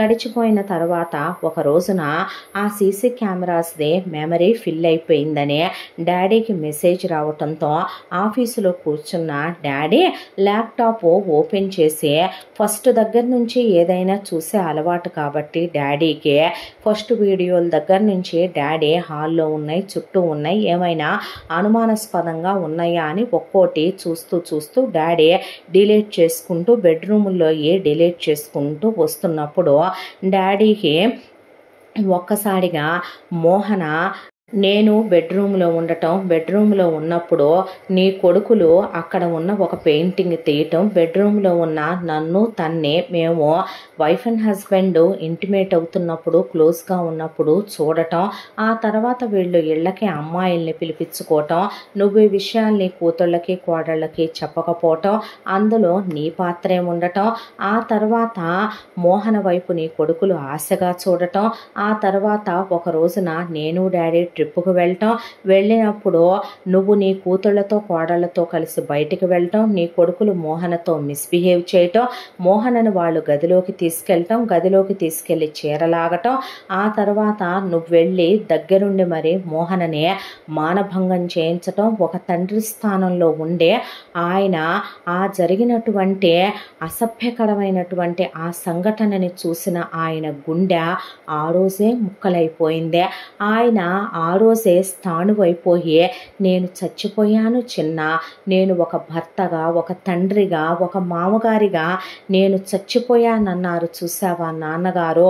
ఒక ఆడదాన్ని మగాళ్ళు అంత కిరాతకంగా చెయ్యగలుగుతారా అన్నంత భయంకరంగా నువ్వు అంతకుముందు 10 ఏళ్ల పిల్లని మానభంగం చేయించినప్పుడు ఎవరికీ తెలియదు, 55 ఏళ్ల ముసల్దాన్ని మానభంగం చేయించినప్పుడు ఎవరికీ తెలియదు, వాళ్ళ శవాల్ని నువ్వు మన గార్డెన్లోనే పాతి పెట్టించినప్పుడు ఆ విషయాలు ఎవరికీ తెలియదు. కానీ అతి ఘోరంగా నువ్వు దండం పెడుతూ అడుక్కుంటున్నానత్తయ్యా, నీ కాళ్ళు పట్టుకుంటానమ్మా, నాకు అమ్మ లేదు, నేను అనాథనే, అన్నయ్య నీ చెల్లెల్ని నేను, బావా నీకు నేను చెల్లెల్ లాంటి దాన్ని, కూతురు లాంటి దాన్నే, మీ కాళ్ళు పట్టుకుంటాను, నా ప్రాపర్టీ మొత్తం రాస్తాను, నా భర్తను తీసుకొని వెళ్ళిపోతాను, ఆయనకి చెప్పను, మామగారికి చెప్పను, నా జీవితం నాశనం చెయ్యొద్దని మోహన అడుక్కుంటున్నా. నువ్వు బాత్రూములకి వెళ్ళొచ్చావు, స్నానాలు చేసావు, జ్యూసులు తాగావు, మ్యూజిక్ విన్నావు, డాన్స్ చేసావు, యోగా చేసావు, ఏరోబిక్స్ చేసావు,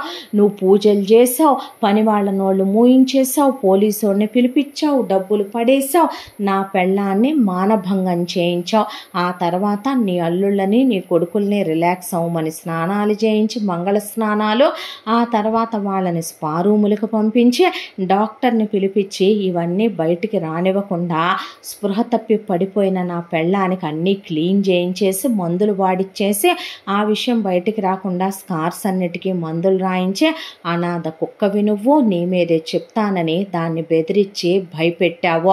ఆ తర్వాత అదేం చేసిందో తెలుసా, చచ్చిపోదామని ప్రతి క్షణం ప్రయత్నించి డాబా ఎక్కి దూకేద్దామా, అది పోతే నేనేమైపోతానో, లేదా సూసైడ్ చేసుకుందామా, అది పోతే నేనేమైపోతానో, ఇలా ప్రతి క్షణం ఆలోచించుకుంటూ లెటర్లు రాయటం, చించేయటం, కమోడ్లో పడేయటం, జరిగింది నాకు చెప్దాం అనుకోవటం, భయపడటం, మెసేజ్ చేయటం, మళ్ళీ ఆ మెసేజ్ని వెనక్కి అంటాం, ఏడవటం, పిచ్చిదైపోయిందే నా పెళ్ళాం.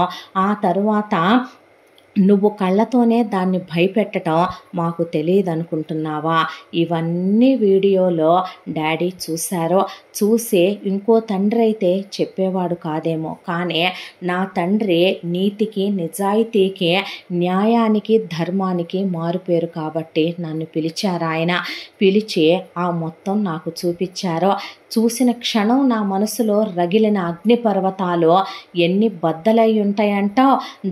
దానింట్లో చుట్టాలు ఒక పని మనిషిగా చూసి కొడితేనే వాళ్ళని ఈ రోజుకి జైల్లో నుంచి బయటికి రానివ్వకుండా నామరూపాలు లేకుండా చేసేసాను నేను. అలాంటిది అది నాకు అంత అపురూపం. అలాంటి నా భార్యని, నా ప్రాణాన్ని, నా సర్వస్వాన్ని, దాన్ని ఏ క్షణం చూశానో ఆ క్షణమే అది ఆ పరమేశ్వరుడికి పార్వతిలా, విష్ణుమూర్తికి లక్ష్మిలా, బ్రహ్మకి వాణిలా అనుకోని దాన్ని నేను ఎంత అద్భుతంగా, అపురూపంగా దొరికిన వజ్రంలా నేను చూసుకుంటున్నానని తెలిసి కూడా నువ్వు, నీ కొడుకులు, నీ అల్లుళ్ళు కలిసి నా భార్య జీవితాన్ని అలా చేస్తే నా కళ్ళల్లో కన్నీళ్లు రాలా. ఏం చేద్దాం అనుకుంటున్నావు అని అడిగారు డాడీ. కళ్ళల్లో నుంచే ఆపకుండా నీళ్లు కారిపోతూ మొదటిసారి చూశాను ఆయన కళ్ళు అంత ఎర్రగా అయిపోవటం.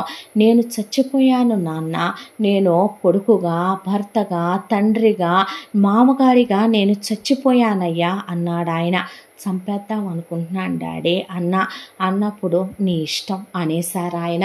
అనగానే మొట్టమొదట నేను చేసింది ఏంటో తెలుసా, ఏ పోలీసోడినైతే గనక నువ్వు కొన్నావో ఆ పోలీసోడికి సింగిల్ పేమెంట్ డాడీయే ఇచ్చారు 200 కోట్లు.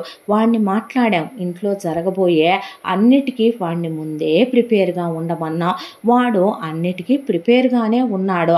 ఆ తరువాత నా భార్యకి 3 నెలల కాలం గడిచిపోయే గర్భవతి అని తెలిసింది. అబార్షన్ చేయనన్నా సరే అదే పర్వాలేదు, నా భార్య కడుపులో పెరిగేటప్పుడు నా బిడ్డేనని యాక్సెప్ట్ చేయాలనుకున్నాను. దాని మనసు ప్రాణం ఒప్పుకోలేదు. నేను పడుకున్నానని చూసి కిందకెళ్ళి దాని కడుపులో అదే పొడి చేసుకొని చచ్చిపోదామనుకుందే. 72 గంటలు నా భార్య చావుతో పోరాడుతుంటే బయట నువ్వు ఆ టైంలో కూడా నీ అల్లుళ్ళకి కొడుకులకి అమ్మాయిల్ని సప్లై చేస్తూ కూర్చున్నావు చూసావా? ఏం ఆడదానివే నువ్వు? నీలాంటి ఆడవాటిని చూసి ఆడజాతి సిగ్గుతో తల దించుకుంటదే. చరిత్రలో నీలాంటి తల్లి, నీలాంటి పెళ్ళాం, నీలాంటి అమ్మ, నీలాంటి అత్తగారు ఉంటారా? అవి 2 నీ కూతుళ్ళే కదే, వాళ్ళు నీ కోడళ్లే కదే. మరి నీ కొడుకుల్ని నువ్వు కాపాడుతున్నాననుకున్నావా? లేదే, నీ కొడుకుల్ని నువ్వే నాలాంటి ప్రళయకాల రుద్రుడికి ఎర్రగా వేసుకున్నావు నువ్వే. వాళ్ళని మృత్యు కుహరంలోకి తోసేసుకున్నావు నువ్వే. నువ్వు ఏ నక్షత్రాన వాళ్ళని కన్నావో కానీ వాళ్ళకి ముగింపు దినాలు నువ్వే బయట కాపలా కూర్చొని రాసుకున్నావు. నువ్వు నిజంగా నీతి జాతి ఉన్న దానివైతే సాటి ఆడది నీకు 2 ఆడకూతుళ్ళు ఉన్నారన్నప్పుడు, అంత మొరపెట్టుకుంటున్నప్పుడు, నీ కొడుకులు అలా చేస్తున్నప్పుడు నాకు ఫోన్ చేయొచ్చు, డాడీకి ఫోన్ చేయొచ్చు. పని వాళ్ళతో వాళ్ళ నలుగురినే లాగి ఒక గదిలో పడేయించవచ్చు. లేదా నా భార్యనే నువ్వు ఎక్కడికైనా పంపించేసి ఉండొచ్చు, మనకి తెలిసిన వాళ్ళ ఇంట్లో ఉంచి ఉండొచ్చు, లేదా పోలీస్ కంప్లైంట్ ఇచ్చి ఉండొచ్చు, నువ్వు ఏదైనా చేసి ఉండొచ్చు. కానీ ఇదేదీ చేయలేదు. నా భార్యని నువ్వు వాళ్ళకి అదేమైనా చేపకు వేసేటటువంటి అర్థవం అనుకున్నావా? ఎరగా వేసేసి వదిలేయటానికే నా ప్రాణం అదే. దానికి ఇంత చిన్న సూది గుచ్చుకుంటే, ముళ్ళు గుచ్చుకుంటే నా గుండెల్లోంచి రక్తం వచ్చుద్దైతే ఒక వేశ్యలా 3 రోజుల పాటు దాన్ని 4 మృగాల్ని పడేసి అనుభవించమని వదిలేస్తావా? నిన్ను అంత తేలిగ్గా ఎలాగే నీ కడుపులో నేను పెట్టొద్దు, మరి అదే బడబాలనో నీ కళ్ళల్లో నుంచి రావద్దు అదే రక్తం. దాంతోనే పోలీసుని కొనేసిన తర్వాత నేనే నీ పెద్ద మనవరాల్ని కిడ్నాప్ చేయించా. నేనే వేరే నేమ్ ప్లేట్ పెట్టి వేరే డ్రైవర్ని పెట్టి నేను తలుచుకుంటే నీ పెద్ద మనవరాల్ని నేను రేప్ చేయొచ్చు. నేను మృగాన్ని కాదే, మనిషినే. మేనమామనైనా కన్న తండ్రిలా చూస్తాను నేను ఆ పిల్లల్ని. దాంతో నీ పెద్దల్లుడే వచ్చేలా చేసి వాణ్ణి, నా భార్యని వాడలా చేసినందుకు వాడి మర్మాంగాలతో సహా ముక్కలుగా నరికి వాడిని చంపాను.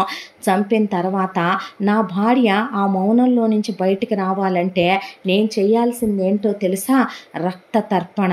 తన్ని చేసిన ఈ ఇంట్లో ఉన్న నీ అల్లుళ్ళు కొడుకులు ప్రాణాలతో ఉండకూడదు.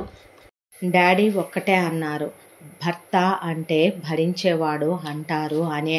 ఆయనే తలుచుకుంటే నిన్ను ముక్కలుగా ఆయనకి పట్టే సమయం 5 నిమిషాలనే. కానీ నీ ఎదురుగానే ఇది నువ్వు చేసిన పాపం, వాళ్ళు పోవటం నువ్వు చూడాలి. నీతో పాటు నువ్వు అనుభవించే ప్రత్యక్ష నరకం ఆ రోజు తను పడింది కాబట్టి నా భార్య చూడాలి. అలాగే పోయిన వాళ్ళ ప్రతి ఒక్కళ్ళు ఎంత ఘోరంగా కుక్క చావు చచ్చారనేది కూడా నా భార్య చూడాలి. అప్పుడే వాళ్ళెవరూ ఈ భూమి మీద లేరన్నప్పుడే తను మనశ్శాంతిగా ఉండగలుగుద్ది, ప్రశాంతంగా ఉండగలుగుద్ది. నా భార్య గంగంత పవిత్రమైనదే. నా భార్య ఆ 3 కోట్ల దేవతల్లో ఉన్న స్త్రీమూర్తులంతా పవిత్రమైనదే. నా భార్య అంత గొప్పదే, నా భార్య అంత మంచిదే నాకు బాగా తెలుసు. కాబట్టే ముందు నీ అల్లుడికి పెట్టా ముహూర్తం. నీ పెద్దల్లుడు అయిపోయాడు, తర్వాత నీ 2వ అల్లుడు. ఆ తర్వాత నీ 2వ అల్లుడు చచ్చేటప్పుడు వాడు అడుక్కున్నాడు. వాడి మీద ఎంత భయంకరమైనటువంటి పెట్రోల్ కాకుండా కెమికల్స్ కూడా పోసి తగలబెట్టానో తెలుసా? వీళ్ళ ఒక్కొక్కళ్ళ శవం నా మోహన కళ్ళకి చూపించాను. ఒక్క క్షణం వీళ్ళని చూసినప్పుడు తన కళ్ళల్లో వచ్చిన ఆ వెలుగు, నా గుండెల్లో డాడీ గుండెల్లో కలిగిన ఆనందం, ఆ తర్వాత నీ పెద్ద కొడుకు, ఆ తర్వాత నీ రెండో కొడుకు, అందరూ పోయారు. పోయిన తర్వాత నిన్ను వదిలేస్తానా మమ్మీ? ఇందులో అక్కలకేమీ తెలియదు, పిల్లలకేమీ తెలియదు, వదినలకేమీ తెలియదు, పిల్లలకేమీ తెలియదు. వాళ్ళ షేర్ కూడా నాకు అక్కర్లేదు. డాడీ కూడా అలా అన్యాయం చేసే మనిషి కాదు. పాపాలు చేసిందే నువ్వు, నీ అల్లుళ్ళు, నీ కొడుకులైతే ఆ పిల్లలు వాళ్ళేం చేశారు ఆడవాళ్ళు, అందుకే ఇచ్చే వాళ్ళని నలుగురిని 4 దేశాలు వెళ్ళిపోయేలా చేసేసాను. వాళ్ళు వెళ్ళిపోతారని తెలుసు, అనుకున్న ప్రకారం వెళ్ళిపోయారు, పెళ్ళిళ్ళు చేసేసుకున్నారు, కాపురాలు కూడా పెట్టేసుకున్నారు నీ కోడళ్ళు కూతుళ్ళు. ఆ తర్వాత నువ్వు పోలీస్ అతన్ని పిలవటమో తెలుసు, నువ్వు పోలీస్ అతని చేత చెక్ పెట్టించటమో తెలుసు. మొత్తం ఈ కేసుల గురించి ఇన్వెస్టిగేషన్లు చేయమనమని నువ్వు 5 కోట్ల రూపాయల ఆఫర్ చేయటము తెలుసు. కాకపోతే మేము స్టార్ట్ చేసే ముందే వాడిని 200 కోట్లకి కొనేసామే, అది నీకు తెలియని విషయం. అసలు ఈరోజు వాడు నీ దగ్గరికి నేను పంపిస్తే వచ్చాడు, నేను చెప్పమన్నట్టు చెప్పాడు. ప్రూఫ్లు దొరికేలా చేయడానికే నేను ఎవరనుకుంటున్నావే? ఆల్రెడీ పోలీసోడితో మాట్లాడే అన్నిటినీ ముగించేశాను నేను. ఇప్పుడు నీ బతుకేంటో చెప్పనా నేను? నువ్వు బ్రతికున్నంత కాలం ఈ బేస్మెంట్లో ఉన్న ఈ రూము నాకు, డాడీకి, ఇప్పుడు నీకు తప్ప ఎవ్వరికీ తెలీదు. నువ్వు వచ్చేటప్పుడు కారు బ్రేక్ డౌన్ అయ్యేలా చేసింది నేను. ఇంట్లో నువ్వు ఫోన్ మర్చిపోలా. నువ్వు వచ్చేటప్పుడు హడావిడిలో మంచం మీద ఫోన్ పెడితే ఆ ఫోను గాయబ్ చేయించింది నేను. నీ కారు బ్రేక్ డౌన్ అయ్యేలా చేసింది నేను. నీ కోసం వచ్చిన ఆటో వాడు నేను పెట్టినోడు. నువ్వు వచ్చేటప్పుడు కనపడిన ఇక్కడ ఉన్న కన్స్ట్రక్షన్ దగ్గర ఉన్న సెక్యూరిటీ వాడు నేను పెట్టినవాడు. సో ఈ బేస్మెంట్లో ఉన్న రూము నీకు, నాకు, డాడీకి తప్ప ఎవ్వరికీ తెలీదు. నువ్వు జీవితాంతం ఇక్కడే ఉంటావు. కానీ ఈ రోజు నుంచి నువ్వు ఈ చీకటి గదే నీ సామ్రాజ్యం. నువ్వు చేసిన పాపాలకే నరకం అనుభవిస్తూ, నా భార్య తిండి తినట్లేదే, రోజుకి 4 ముద్దలు తింటే 5వ ముద్ద వాంతి చేసేసుకుంటుంది, నా భార్య నిద్రపోవటం లేదు, ఈ రోజు నుంచి నువ్వు తిండి తినలేవు, ఈ రోజు నుంచి నీకు గట్టిగా 50 గ్రామ్స్ నీ డే మీలు, దానికి తోడు నువ్వు నిద్రపోలేవు, నీకు మలమూత్రాలు కూడా నేను రమ్మన్నప్పుడు తప్ప నువ్వు రమ్మనమన్నప్పుడు రావు, నీకు ప్రతిరోజు కూడా చచ్చిన నీ అల్లుళ్ళు, నీ కొడుకులు వీడియోలన్నీ ఈ గదిలో నీకు రన్ అవుతూనే ఉంటాయి. ఆ సౌండ్లు నీకు మాత్రమే వినిపించేలా బిగించాను. ఆ తర్వాత నుంచి నువ్వు నీ శేష జీవితం అంతా ఇక్కడే ఉంటావు. ఇప్పుడు బయటికి వెళ్ళి నువ్వే ఒక లెటర్ రాసి పెట్టినట్టు నువ్వే ఇంట్లో నుంచి కొంత డబ్బు కాజేసి డాడీ మీద మోజు తీరిపోయి ఒక వయసు మరలిన వాడిని చూసుకొని నువ్వు లేచిపోయినట్టు ప్రపంచం అందరి ముందు నేనే చెప్పబోతున్నాను. ఇప్పుడు అందరికీ డాడీ మీద ఒక సింపతి ఏర్పడుద్ది. నీ కూతుళ్ళు, కోడళ్ళు కూడా నిన్ను అసహించుకుంటారు. మరి స్టార్ట్ చేద్దామా గేమ్? నిన్ను వదిలేస్తానని ఎలా అనుకున్నావే? ఇదంతా చేసింది నువ్వైతే నువ్వు అనుభవించొద్దు. జీవితాంతం నరకం అంటే ఎలా ఉంటుందో, చిత్రవధ అంటే ఎలా ఉంటుందో నువ్వు చూడొద్దా? నువ్వు 4 రోజులు నా భార్యనే నరకం పెట్టాను అనుకున్నావు, కానీ అది జీవితానికి సరిపడా శిక్ష అనుభవించేసింది కదా, మరి నువ్వు అనుభవిద్దువుగానిలే అని నేను నీ తల్లినిరా, నీ కాళ్ళు పట్టుకుంటాను. వాళ్ళని కన్నట్టే నిన్ను కన్నాను, లేదు వాళ్ళని కన్నట్టే నన్ను కంటే నేను నీకు భారంగా పుట్టానని నానమ్మ తాతయ్యలకి నన్ను పడేవో, చిన్నప్పటి నుంచి నువ్వు నన్ను వేరుగా చూడవో, అవన్నీ తీసే. నువ్వు డాడీకే తెలియకుండా ఇంత రాజకీయాలు నడపవో. ఏంటి డాడీ ప్రపంచం అయితే బుక్స్, లేదంటే గనక డాడీ ప్రపంచం వ్యాపారం, వాడు ఒట్టి పనికి మాల వాజమ్మ చేతగాని వెదవా, నువ్వేది చెప్తే అది నమ్మే సన్నాస. నా తండ్రి లాంటి తండ్రి ఎవరికీ ఉండడు. My dad is my hero, my dad is my role model, my dad is my god అని ఒక్కటే సిరంజి తీసుకొని గొంతులో దింపేశాడు ఇంజెక్షను మురళి. దాంతో బాలామణికి మొత్తం పాటలన్నీ స్ట్రక్ అయిపోయి కూర్చున్నట్టే కూర్చుండిపోయింది.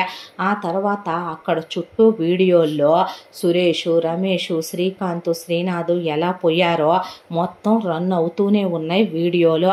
అక్కడి నుంచి ఆ డోర్ క్లోజ్ చేసేసి అక్కడ ఒక లాకర్ లాంటి డోర్ వేసేసి పాస్వర్డ్ నొక్కి అక్కడి నుంచి మురళి ఇంటికి వచ్చేసాడు. వచ్చేసిన తర్వాత రఘునాథరావుతో ముగిసిపోయింది నాన్న అధ్యాయం అని చెప్పాక ఆయన ఇక కొడుకు భుజం మీద చెయ్యేసి తట్టి చేయాల్సింది కానిమ్మనేసరికి ఆ లెటర్ని బట్టబయలు చేసి ఇలా మా అమ్మ లేచిపోయిందని మీడియాలో అందరి ముందు చెప్తే కూతుళ్ళు కోడళ్ళు ఫారెన్ నుంచి ఫోన్ చేసి దాని బతుకు చెడా ఈ వయసులో అదే ఎవరినో చూసుకొని లేచిపోయిందా, బహుశా వాడెవడికో డబ్బులు పెడతానని చెప్పుంటదే, అందుకే ఆస్తి మొత్తం వేసుకుందామని మా మొగుళ్ళని ఇదే వేసేయించినట్టుంది దీని విటుడితో అని కాండ్రిచ్ ఉమ్మే నాన్న నువ్వు తమ్ముడు మోహన జాగ్రత్త అని మావయ్య గారు జాగ్రత్త అని ఫోన్లు చేసి చెప్పేసి వాళ్ళు మేము ఇండియా రాము ఎప్పుడన్నా ఫోన్లే చేస్తామని ఫోన్లు పెట్టేశారు. ఆ తర్వాత నేను బ్రతికున్నంతకాలం చైర్పర్సన్ సీటు ఎవరికి ఇవ్వనన్న రఘునాథరావు ఆయన శాశ్వతంగా రిటైర్మెంట్ తీసేసుకొని ఆ ఇంటి నుంచే అప్పటి వరకు వాళ్ళు నిర్మించి ఉంచుకున్న ఇక పెద్ద మోహన నిలయం అని చెప్పి ఆ నిలయం కట్టించి ఉంచే ఆ ఇంట్లోకి షిఫ్ట్ అయిపోయారు. మొత్తం సీసీ క్యామ్స్ పెట్టించి సెక్యూరిటీతో ఆ ఇంట్లోకి వెళ్ళిపోయిన తర్వాత పోలీస్ వాడిని రఘునాథరావే చాలా దూరం బదిలీ చేయించేశాడు ఈ కేసుకి సంబంధం ఉన్న వ్యక్తిని. అలా ఆ పోలీస్ అతను వెళ్ళిపోయాడు. ఆ తర్వాత ఇక మురళి మోహన దగ్గరికి వెళ్ళి ఇలా నన్ను ఇంకా ఎంతకాలం దూరంగా ఉంచుతావు బంగారం అంటే ఏం జరిగిందని అడగవా నువ్వు నన్ను అందే. నువ్వు చెప్పాలనుకోవట్లేదుగా, నువ్వు చెప్పినా నువ్వు చెప్పాలనుకున్నప్పుడు నేను వినక్కర్లేని విషయాల్ని వినాలనుకోవట్లేదు. జరిగిపోయినాయి కొన్ని గతంలో కలిసిపోయాయి అనుకున్నప్పుడు మనసు ప్రశాంతంగా ఉండాలి. ఒక విషయం చెప్పనా, అమ్మవారు చాలా పవిత్రమైనది, ఏ కళంకం లేనిదే. ఆమెని ఒక్కొక్కసారి నీచమైనటువంటి పాపాలు చేసిన దుష్టులు కూడా పాదాలు తాకుతారు. అలాంటప్పుడు ఆ తల్లి పవిత్రత పోతుందా అనేసరికి అబ్బాయి మొహంలోకి అలా చూసిందే. నువ్వు దూరం పెడితే నేను చచ్చిపోతాను, నువ్వు నన్ను ముట్టుకోనివ్వకపోతే నేను బ్రతకను, నువ్వంటే నాకెంత ఇష్టమో నీకు తెలీదా అనేసరికి ఆ అబ్బాయిని పట్టుకొని పేగులు తెగిపోయేలా గుండె బద్దలైపోయేలా ఏడ్చింది మోహన. ఆ తరువాత మురళి మోహనని సముదాయించి ఆ తరువాత ఆమెని ట్యాబ్లెట్ వేసి పడుకోబెట్టాడు. ఎన్నిసార్లుగా మురళి తన పక్కనే ఉంటున్నాడని తెలుసు కానీ ఆమెని నిద్రపుచ్చి బయటున్న పనివాళ్ళు ముగ్గురికి 3, మోహనకి 1 ట్యాబ్లెట్ వేసి మురళియే ఈ మర్డర్స్ అన్నీ చేశాడని మోహనకి తెలియదు. వీటన్నిటికీ ప్రత్యక్ష సాక్షి రఘునాథరావు గారే. ఆయన్ని తీసుకెళ్ళి ఒక ఏకాంతమైన ప్లేస్లో మోకాళ్ళ మీద కూర్చుని ఆయన కాళ్ళు వాటేసుకొని గుండె బద్దలైపోయి దిక్కులు పిక్కటిల్లేలాగా పేగులు తెగిపోయేలాగా ఆ రోజు ఏడ్చాడు మురళి. ఆయన కొడుకుని దగ్గరికి తీసుకొని చాలాసేపటి తర్వాత ఒక్కోసారి ఆ దుఃఖం గుండెల్లో నుంచి దిగిపోవటమే గుండెల్లో బరువు దింపేసుద్దేమోనని ఆయన మౌనం వహించి ఊరుకున్నాడు. కన్న తల్లి నాన్న, అక్కల భర్తలు నాన్న, అన్నయ్యలు నాన్న, నా భార్య నాన్న, ఎందుకు నాన్న నా జీవితమే ఇలా అని ఏడుస్తున్న కొడుక్కి ఆయన ఏ ఓదార్పు చెప్పాలో కూడా అర్థం కాక ఆయన కళ్ళల్లో నుంచి కన్నీళ్ళు అలా కారిపోయినాయి. ఆ తర్వాత బిడ్డని లేపి దగ్గరికి తీసుకుని మళ్ళీ కొత్త సూర్యోదయం వస్తుంది నాన్న, పాతది గడిచిపోయిందే, ఇప్పుడు మళ్ళీ కొత్తగా జీవితం మొదలవ్వాలి అని కొడుకు కన్నీళ్లు తుడిచి ఇంటికి తీసుకొచ్చాక మురళిని మోహనని ట్రిప్పుకు పంపాడు. ఆ తర్వాత చాలా రోజుల తర్వాత మోహన మురళికి దగ్గరయ్యింది. ఆ తర్వాత ఇంటికి వచ్చిన తర్వాత పనివాళ్ళు ముగ్గురిని ఇంకా ఇప్పుడు మేమేం చెయ్యం సార్ అని అడిగితే, మేడం మీకు నావెల్ చదివి పెట్టనా, మేడం మీకోసం ఈ ఫుడ్ చేసి పెట్టనా అంటే నవ్వుతూ నేను చదువుకుంటానులే అని, నేనే చేస్తానులే నాకు నచ్చిన వంట అంటే, పర్లేదు మేము చేసి పెడతాంలేండి మేడం, మీరు వినాల్సిందే, నేను చదువుతానంటే మీ ముగ్గురి పోస్టులు అలాగే ఉంటాయిలే అన్నాడు రఘునాథరావు. ఆయన ఇంట్లోనే ఓ పెద్ద లైబ్రరీ ఏర్పాటు చేయించుకొని ప్రశాంతంగా దైవ ధ్యానం చేసుకుంటూ ఆ లైబ్రరీలో బుక్స్ చదువుకుంటూ రామ్మ అనే అమ్మాయితో కలిసి టిఫిన్ చేస్తూ భోంచేస్తూ మురళి ప్రేమగా చూసుకుంటూ ఆఫీస్ వ్యవహారాలు చూసుకుంటూ ఆయన కోడల్ని కంటికి రెప్పలా కన్న బిడ్డలా చూసుకుంటూ మరొక వైపున కోడల్ని ప్రతి క్షణం ఆ అమ్మాయికి పాత విషయాలు గుర్తు రాకూడదు, నా జ్ఞాపకాలు కూడా ఎక్కడా లేకుండా తుడిచేసే ఆ తర్వాత మోహనకి ట్రిప్లెట్స్ పుట్టారు. పుట్టిన తర్వాత దట్టు 2 బాబులు 1 పాప పుట్టారు. వాళ్ళకి చక్కగా పేర్లు పెట్టుకొని వాళ్ళ నవ్వుల్లో వాళ్ళ సందళ్ళల్లో వాళ్ళ సరదాలో జరిగిపోయినాయి. మోహన మర్చిపోవాలనే దట్టు మురళి ఆ అమ్మాయికి అంతకుముందు ఒకసారి భ్రాంతి కలిగినప్పుడే చాలా పెద్ద సైకియాట్రిస్ట్తో మాట్లాడే ఆ అమ్మాయికి మెల్లమెల్లగా పాత విషయాలన్నీ గుర్తు రాకుండా ఉండేలాగా ఏది కుదిరితే అది చేయమని అడిగి చాలా వరకు మోహన్కి ఆ షాకులోనే చాలా విషయాలు ఆ గతంలో మర్చిపోయింది. ఆ అమ్మాయికి ఇప్పుడు పెద్దగా ఆ విషయాలు కూడా గుర్తులేవో. ఇలా తన భార్యతో తను కలలుగన్న జీవితంతో తన బిడ్డలతో తన తండ్రితో సంతోషంగా మురళి మోహనతో జీవితాన్ని గడుపుతూ ఆనందంగా ఈ కథ ఇలా కంచికి చేరిందే. రఘునాథరావు గారు ఒక్కటే అనుకున్నారు, పాపం చేసేటప్పుడు ఎవరు చూస్తారులే అని అనుకున్నా భగవంతుడి కన్ను మన చుట్టూ 360 డిగ్రీస్లో తిరుగుతూనే ఉంటుంది. ఆ పాపానికి తగిన శిక్ష ఆయనే ఏదో ఒక రూపంలో వచ్చి వేసి బలి తీసుకుంటాడు. ఈ విషయం తెలుసుకున్న ఏ నీతి జాతి లేని వెధవలు వాళ్ళు ఆడైనా మగైనా తప్పుడు పనులు చెయ్యకూడదు. వాటికి పర్యవసానాలు అనుభవించాల్సిన శిక్షలో నోటితో చేసే పాపం, శరీరంతో చేసే పాపం, మనసుతో చేసే పాపం, అది ఏదైనా సరే దానికి తగిన శిక్ష అనుభవించే తీరాలి. వాళ్ళు ఎంతటి వాళ్ళైనా ఆడదానిలో అమ్మతనం ఉండాలి, ఆడదానిలో అమ్మ మనసు ఉండాలి. అది మర్చిపోయిన బాలామణికి ఇది పడాల్సిన శిక్షే. ఇక ఆయన శేష జీవితం ప్రశాంతంగా ఆయన బిడ్డని ఆయన కోడల్ని చూసుకుంటూ అప్పుడప్పుడు అబ్రాడ్ వెళ్ళిపోయిన కోడళ్ళు కూతుళ్ళు ఫోన్ చేసి పలకరిస్తూ ప్రశాంతంగా గడిచిపోతోంది. తప్పుని ప్రోత్సహించటం తప్పు, తప్పుల్ని పక్కనే ఉండే ఆ తప్పులు చేస్తూ ఉన్నప్పుడు చూస్తూ ఊడుకోవటం, ఆ తప్పుల్ని సరిదిద్దకపోవటం, తల్లి అయ్యుండే ఆడదానికి ఆడదే శత్రువు అయ్యుండే తప్పుల్ని పాపాలని కప్పిపుచ్చేసే భర్త తనలో సగమనుకొని భార్యకి బాధ్యత అప్పచెప్తే ఆ భర్త కన్నుగప్పి కన్న కూతుళ్ళ జీవితాలు కోడళ్ళ జీవితాలు కూడా నాశనం చెయ్యాలనుకున్న వాళ్ళనే ఆ భగవంతుడు ఇంతకు మించిన శిక్ష మరేదైనా వెయ్యాలనుకుంటే ఇక అదే ఆయన ఇష్టమని వదిలేశాడు రఘునాథరావు. ఇలా అందరి ఆనందాల మధ్య సంతోషాల మధ్య ఈ కథ ఇలా కంచికి చేరిందే. మురళి లాంటి భర్తలో నిజ జీవితంలో 1,000,000 ఒకళ్ళుంటారేమో. రఘునాథరావు గారు లాంటి మామగారు నిజం చెప్పాలంటే 10 కోట్ల మందికి ఒకళ్ళుంటారేమో. ఆడపిల్లల జీవితాలు నాశనం అయిపోవటానికి అడుగడుగునా ఉన్న ప్రమాదాలు చాలవని ఇలాంటి వాళ్ళు కూడా పొంచి ఉంటారు. తస్మాత్ జాగ్రత్త అని మనకి తెలియజేసేదే ఈ కథ. ఇంతటితో ఈ కథ సమాప్తం. మళ్ళీ మరొక మంచి కథతో కలుసుకుందాం. తప్పకుండా మన ఛానల్ని లైక్ చేయండి, షేర్ చేయండి, సబ్స్క్రైబ్ చేయండి, బెల్ ఐకాన్ క్లిక్ చేసి ఆల్ అనే బటన్ని ప్రెస్ చేయడం మర్చిపోకండి.